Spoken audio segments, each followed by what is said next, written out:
নমস্কার, লিলিমা রান্নাঘরে সবাইকে স্বাগত। আজকের আমি বানাবো ধোকলা। ওই জন্যে আগে থাকতে 1 কাপ সুজি নিয়ে নিয়েছি, মেপেই করতে হবে। আর নুন দিয়েছি স্বাদ অনুযায়ী, হলুদ আর গুঁড়ো লঙ্কাটা অল্প দিতে হবে, পরে আবার কাঁচা লঙ্কা দিতে হবে যেহেতু। এখন দিয়ে দিচ্ছি 2 চামচ বেসন দিয়ে এটা একটু মিক্স করে নিচ্ছি। আর আমার চ্যানেলটা এখনও যারা সাবস্ক্রাইবার করেনি প্লিজ করে দিও। এবারে দিচ্ছি জল দিয়ে একটু একটু খুব গাঢ় না খুব পাতলা না, আমি দেখিয়ে দিচ্ছি।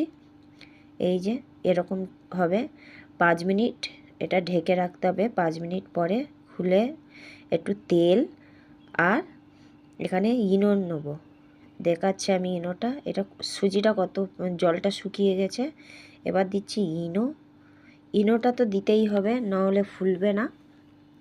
ইনোটা দেওয়ার পরে ভালো করে একটু নেড়ে নিতে হবে, দিলে কি হবে ফুলে যাবে। আর একটা বাটিতে একটু তেল মেখে নিচ্ছি, এই যে হাত দিয়ে ভালো করে মিক্স করে নিচ্ছি। আর একটা হাঁড়িতে জল দিয়ে দিয়েছি, নিচে স্ট্যান্ড দিয়ে দিয়েছি, দিয়ে এটা দিয়ে আধা ঘন্টা গরম করতে হবে। এই যে আধা ঘন্টা পরে একবার একটু খুলে দেখছি যে হয়ে গেছে কি। চাকুর সাহায্যে আমি এর ভিতরে দিয়ে দেখব, চাকুর মধ্যে লেগে যাচ্ছে না, তার মানে এটা হয়ে গেছে কমপ্লিট। এই যে তুলে নিচ্ছি। আর এটা খেতে খুবই সুস্বাদু হয়, বড় ছোট সবারই পছন্দ। ও কি সুন্দর হয়েছে, দেখুন কি সুন্দর জালি জালির মতন হয়ে গেছে, সফট হয়েছে। প্লিজ এরকম ঘরে একবার বানিয়ে খান, আর বাচ্চাদেরও অবশ্যই বানিয়ে দিন। এটা খুব হেলদি খাবার, না এতে কোনো কিছু তেল মশলা বেশি কিছু লাগে না। এই যে দেখুন পিস পিস করে আমি কেটে নিচ্ছি, যে যেরকম শেপে কাটতে পারে। আমি চৌকো চৌকোভাবে কেটে নিচ্ছি।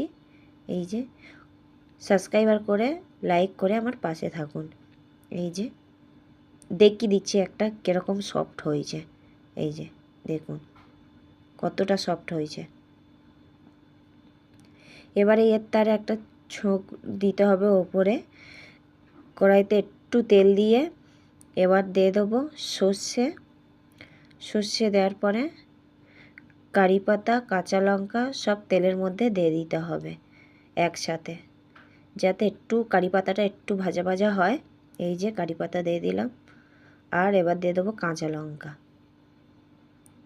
এটা একবার অন্তত ঘরে বানিয়ে খেয়ে দেখুন, আর কমেন্ট বক্সে আমাকে জানান কীরকম হয়েছে।